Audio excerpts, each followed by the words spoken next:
आईने हिंदी के एक नए एपिसोड में आपका स्वागत है, जहां आपके लिए लेकर के आते हैं इंडियन डिफेंस की प्रमुख अपडेट्स को सबसे पहले।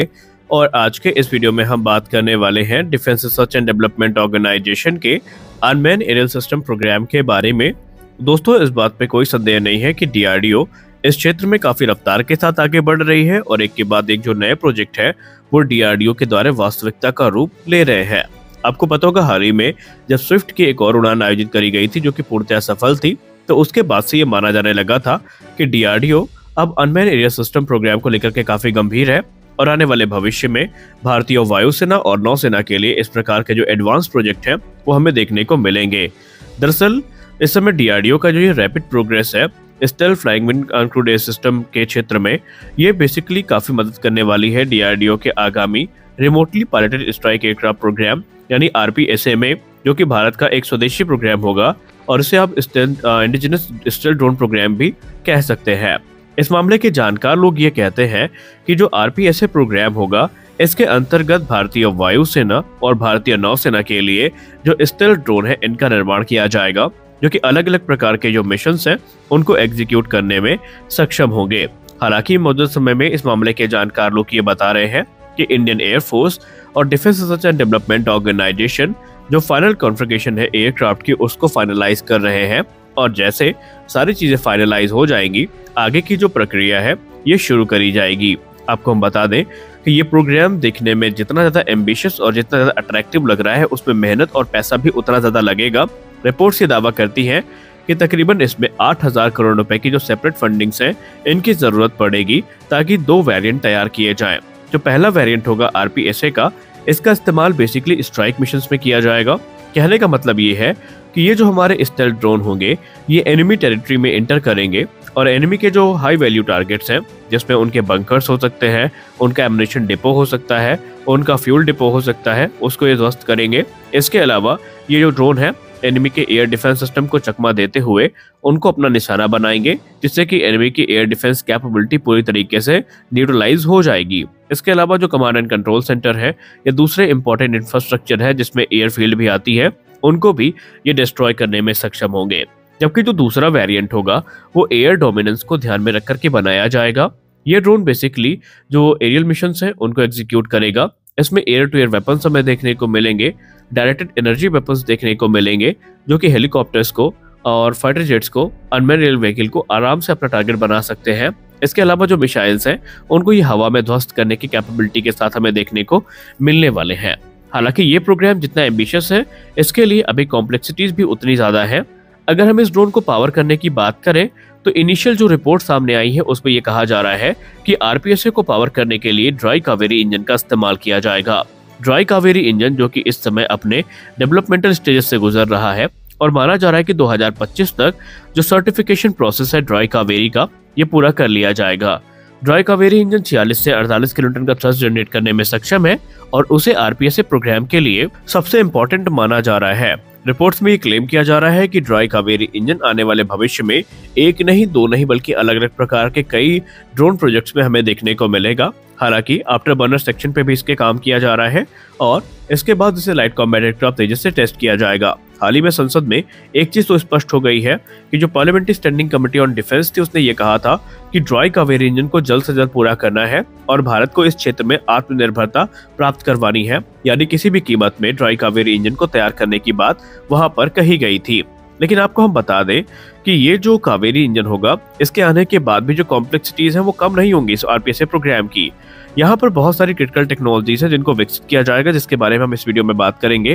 हालांकि एक अच्छी बात यह है कि एडवांस मीडियम कॉम्बैट एयरक्राफ्ट के लिए वर्ष 2018 में जो फंड्स एलोकेट किए गए थे उन्हें इस क्षेत्र में डाइवर्ट किया गया है ताकि 2 सब स्केल डेमोन्स्ट्रेटर को तैयार किया जा सके जो कि डीआरडीओ के द्वारा बनाए जाएंगे। अब अगर हम आरपीएसए प्रोग्राम के प्रमुख हाइलाइट्स की बात करें, अगर हम यहाँ पे इनकी स्पेसिफिकेशंस की बात करें, कैपेबिलिटी की बात करें, तो सबसे यूनिक चीज जो हमें यहाँ पर देखने वाली है वो है ऑनबोर्ड डेटा फ्यूजन और आर्टिफिशियल इंटेलिजेंस कैपेबिलिटीज। जी हाँ, इस ड्रोन में हमें बड़ी पैमाने पे जो आर्टिफिशियल इंटेलिजेंस है इसका इस्तेमाल होता दिखाई पड़ेगा, जिसके बाद ये जो ड्रोन है ये ऑटोनोमसली जो डिसीजन मेकिंग कैपेबिलिटी है उसके साथ में आएगा।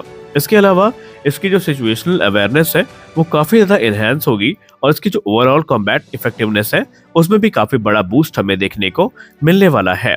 दूसरी जो बड़ी कैपेबिलिटी हमें इसमें देखने को मिलेगी, या दूसरा जो इसका सबसे एडवांस फीचर होगा, वो होगा एडवांस स्टेल्थ एयरफ्रेम। जी हाँ, इसे स्टेल्थी बनाने के लिए फ्लाइंग विंग डिजाइन का इस्तेमाल किया जाएगा और इसके लिए हाई एंड और नेक्स्ट जनरेशन के जो स्टेल्थ मटेरियल्स हैं उनको विकसित किया जाएगा, ताकि ये जो ड्रोन है आसानी से एनिमी के रडार में पकड़ में ना आए।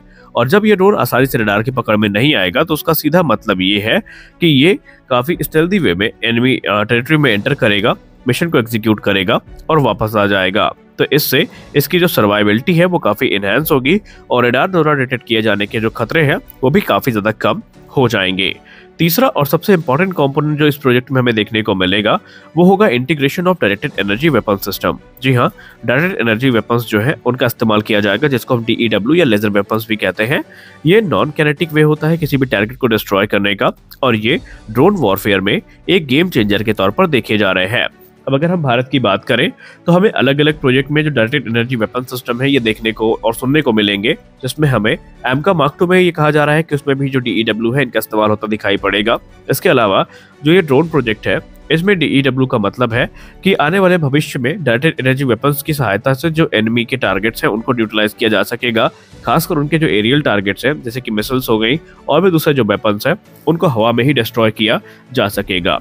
तो ये प्रोग्राम जितना ज्यादा इंटरेस्टिंग नजर आता है, अभी इसमें कॉम्प्लेक्सिटीज भी उतनी ज्यादा है, क्योंकि अगर हम भारत की सरकार की बात करें तो भारत की सरकार हमेशा से जो हमारे डिफेंस प्रोजेक्ट है इनको फंड करने में हेजिटेट करती रही है, जिसकी वजह से जो प्रोग्राम है ये लेट होते रहे हैं। और यही बात parliamentary standing committee on defence ने पार्लियामेंट में कही भी थी।